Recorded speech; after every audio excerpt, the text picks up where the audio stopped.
Hello, Adam Thomason here with another episode of the Hibee Buzz. I'm delighted to say I'm joined on this instalment by tennis star Judy Murray, a lifelong Hibee from a family full of passionate Hibernian supporters. Jamie is a 7-time Grand Slam doubles winner and a Davis Cup champion, as well as representing Team GB in the Olympics and being a former doubles tennis #1. Jamie, thank you so much for joining us. How are you? No worries. Thanks for having me on the show. Yeah, no problem at all. Now, you're currently in Turin, right? I'm in Turin, yeah. We're playing, we've got our ATP Tour finals this week. So it's the top 8 singles players, top 8 doubles teams, all competing against each other. We lost our first match yesterday, and then we're playing again tomorrow. We've got another match on Friday, so we need to win those 2 matches if we want to get out our group and get through to semi-finals. Really competitive. I can imagine, but I'm sure you'll have no problem. Yeah. I thought we'd start on this by talking about your Hibs connection. So your granddad, Roy Erskine, he played for the Hibs during the 1950s, right? Yeah, he played a little bit for them. Yeah, I think like late 1950s, maybe 1960, maybe. But yeah, so that's where our connection to Hibs is. My uncle and aunt used to take us a lot to the games. They were season ticket holders for ages, and they used to take us along to the games, like home and away. I guess in Scotland it's easy, isn't it? Because it's short travel times wherever you want to go, really, unless you want to go up to Aberdeen or down to Stranraer or something like that. But we were living obviously in Dunblane, right in the centre of the country, so we got to go everywhere. But we used to love going. It was always good fun. My dad would take us sometimes as well, and yeah, it's good memories, isn't it, growing up and following your team all over the country through the good and the bad. I was going to say, what's your first memory? We went to the Skol Cup final when Hibs won against Dunfermline, and I kind of sort of have memories of that, like being in the stands and stuff, and quite well, to me it felt like quite far away, and I don't think I think we maybe left like just before full time, because I think my dad knew it was obviously going to be pretty full on when the final whistle went, and then to have like 4 and 5-year-old kids run rounds, maybe not the way to go there. But I kind of have memories of that, like just being in a huge stadium, and you know, seeing them win. But I mean, after that, like, remember going to like Hibs matches, but going to like Hibs days when they, you know, you come in and you'd meet the players, you get a photo with the players like Keith Wright and Mickey Weir, Joe Tortolano, like guys like that. And there's always a photo gets banded around online with I think with Andy and Keith Wright getting a photo. And then we saw him actually years later. We were sat next to him when Hibs lost to Celtic in the Scottish, I think it was Scottish Cup final, when Larsson scored. Well, he was a joke at that time. They ended up losing. I think it was 3-0. But yeah, it was good memories, man. I remember that picture actually of you and Andy with Keith Wright. Yeah. I think Gareth Evans was there as well, wasn't he? Yeah. Okay. Yeah. But do you reckon that was the team when you kind of growing up that you idolised the most? I think so, probably because, you know, like we were young at the time. I mean, we're very young, 5, 6, 7, 8, 9 years old. You know, those were the guys that we were going to see play every week, right? And of course, I mean, you're very influenceable at that age, and you know, that's your team, and they're the stars of the team. You know, so we loved them, and then obviously kind of like, you know, as you got older, then it was like Frank Sauzet came in, Russell Atapi, few other guys. But yeah, I mean, Frank Sauzet was probably the best player I ever saw play at Hibs. I think he was another league. What did you like about him as a player? I liked his composure, and his calmness. He was obviously a leader on the park as well. Like that stood out, and and like football can be so frantic and stuff. And he just always seemed to have that like assuredness about him, and kind of, you could trust him on the ball, and he knew when to pass. He organized people and stuff, and he was class, man. He was class. Were you much of a footballer yourself growing up? I mean, I didn't like play on teams and stuff, but still played a lot. Like played a lot at school with my friends. Started as we got a bit older, play with my dad and his friends. A lot of five-a-sides, like a couple of times a week. Normally up at the high school, we'd always we'd go do that, which I always enjoy. Like it's good fun, good workout as well. But yeah, I mean, we're always into. Andy played more in teams outside of school.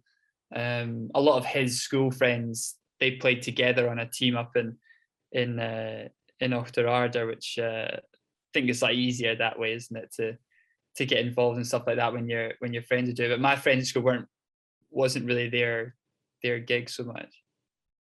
Did you always used to play the fives in a Hibs shirt? Is there any Hibs shirts that you used to like really love as a kid or growing up? Well, they had when Hibs have got purple away strips, I'm always in for that. Like the one last season was class. Actually, I loved that. But they had it was like purple and green stripes. I think they had. I mean that was a long time ago now, but I always thought that was the bomb for me. That one, I loved it. Why purple? What's going on? I don't know. I just I guess it just I guess like with football strips, it's easy to get it so wrong with the colors and stuff. And purple is pretty out there and stuff. But I don't know. I just thought like they'd done it really well, and they'd gone for it, and also like no one else really does purple. It's quite a random color to go for, but yeah, I thought it worked, and I was all in for it. Yeah. Fantastic. Do you still get to watch Hibs a lot? Obviously, your schedule's crazy busy all the time. Do you still get to watch us? I mean, not really. Like, the last game I went to was around Christmas time, maybe a couple of Christmases ago, at home to Kilmarnock. They were up 2-0 and ended up drawing 2-2. Kilmarnock scored like last kick of the game, when I think Jack Ross he hadn't been in very long. He probably only had a few games. But that was the last time I was at a game. But also, like, I'm living down in London now as well. We're traveling so much, like it's just like the opportunity is not really there so much. And often, like when I do go home, if I'm home for like a couple of days, most of the time it's like during the week, because at the weekends we'll go off to tournaments. So it's not always that easy. But like I'm always following the results on the weekends and stuff. Always got my live score app, seeing what's happening. It's always the easiest way, because life can be so hectic, can't it? Yeah. At least you have that, and you can check the scores and see how we're getting on. Yeah. I mean, it's not the same, obviously, as being able to sit down and watch them, whether that's like obviously in person best, watching it live with the atmosphere and everything, or at least being able to watch on a dodgy live stream or whatever. You went to the Scottish Cup final in 2016, didn't you? No, I wasn't there, because it was during the French Open, so one of our Grand Slams. So I was there training before, like during the game, and actually was Scottish journalist. I mean, I was kind of following it, but I was practicing certainly during the second half of the match, and because I'd watched Hibs lose so many like semi-finals, finals and stuff, like in person, you know, like going to Hampden and seeing them lose by Ayr United and Livingston, and I was kind of like, you know, no chance we're going to beat Rangers, to be honest. And you know, just based on history. And I was practicing this Scottish journalist Stu Frazee ran on to the court, and he's like, did you see the result? I was like, no. And he's like, Hibs won 3-2. And the last time I checked was like 2-2 with, you know, 10 minutes to go or whatever. I mean, he's a big Rangers fan, so he was gutted. Like, he couldn't believe that, you know, of all the teams we'd lose to in a cup final, it would be Hibs, you know, because we'd never win. So made it even more sweeter, funny. I can imagine. Yeah, but that was my Scottish Cup final experience. But, you know, and people say like, oh, you know, you gutted that you missed it, and I was like, well, yeah, but I'd rather that they won, and I could easily have gone to that game and they could have lost, you know. So I was just I was just glad that they'd won and they got over the line. And, you know, for the club, it's huge, and obviously all the fans that have gone through so much over the years, you know, following them through everything, and to see them get over the line and stuff. Like, I mean, I watch on YouTube, even like, you know, even in the last couple of weeks, like you know, there's videos and stuff of, you know, the fans singing Sunshine on Leith and stuff like after the, I mean, it's mental, but it's amazing. Like, what an amazing day it must have been. And my mum went, and my uncle and my grandpa and stuff, they were there that day. They were loving it. I think my grandpa was actually crying, I think. Spine tingling, isn't it, watching those videos? Yeah. What's your favourite memories then of watching Hibs? Is there anything that really kind of stands out for you? I mean, I went to, again, this was when, like, this Frank Sauzet era, when they played AEK Athens. That was an amazing night. That was great atmosphere. We were in the East Stand. Like, it was going off that night. Like, definitely saw some characters in that stand. Yeah. But yeah, that was like amazing game of football as well, how it turned out and some of the goals. And, you know, like, so I think Frank actually had to go off at some point because he was injured. There was no subs and everything, but no subs left. But that was just like, yeah, and it was a European game, and, you know, against like a proper club and stuff. Like, it was cool. Absolutely, I can imagine. And for you, obviously, tennis is very different, I can imagine, in terms of fitness wise to football. Do you ever draw any kind of comparisons? I know, for example, like Judy, your mum, came down to HTC to watch a session, to get little bits and bobs. What's that like for you as a professional tennis player? Well, I think there is, you know, in terms of like the movement, you know, football and tennis, same. It's like multi-directional. So you've got to be able to move forwards, backwards, to the side. You've got to be able to, you know, turn fast. You need agility, explosive power. You need stamina as well. Like, you need so many different. There's so many different aspects to your fitness that you require to be successful on a tennis court and likewise on a football pitch as well.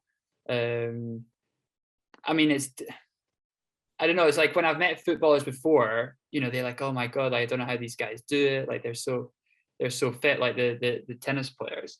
I mean, we probably have more like changes of direction, which is obviously more demanding on the body because you've got to stop, slow down, you know, change direction fast. So there's a lot of like acceleration, deceleration, loading, unloading, all that sort of stuff.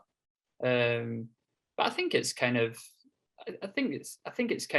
of similar. I think, like, and again, it's a sport where, you know, you get all shapes and sizes as well, right? So, you know, nowadays, tennis guys, a lot of the guys at the top of the game are, you know, they're big guys. I mean, they're 6'5", 6'6", but, you know, they're lean guys. Like, I think in tennis, you know, if you're too, you know, stacked and stuff, then you're stiff and heavy, and I think in tennis you kind of want to be more like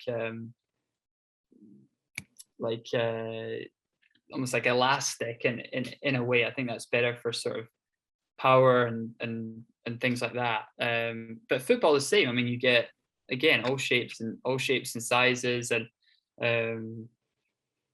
yeah, I guess like it's a skill-based sport as well, right? So you don't have to specifically be a certain physical what's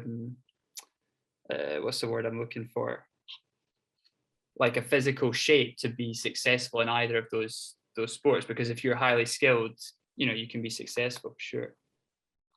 I guess from a kind of doubles perspective, there's the teamwork element as well.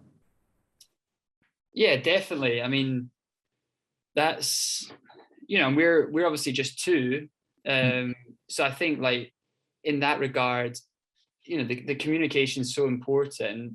And we're on the court. I keep wanting to say like field or pitch and stuff, but on the court is like we're there for an hour to an hour and a half in very close proximity. We got to strategize together, pretty much each and every point that we're playing. And for us also is like when we're not on the match court, we're still spending most of the day together, right? So because we're on the same schedule, so we'll play, we'll have breakfast at the same time, we'll go to the courts at the same time, we'll warm up at the same time, practice together, have lunch, wait for the match together, and then go play. So you've spent like loads of your day already with that person before you even get on the court to compete in a stressful environment. So it's definitely difficult to kind of, it's an intense relationship, so it's difficult to kind of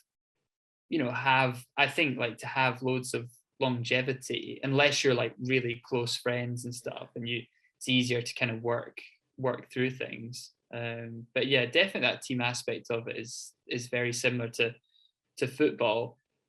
I mean, I would say maybe in a football team of 11 you can maybe hide a bit more, perhaps, if you're or hide someone if they're not playing well, or you can obviously, you got the option to sub them off and bring someone else in to do the job. But for us, like we're out there from beginning to end, and if we stink it up, then that's on us. There's no kind of there's no shying away from it, unfortunately.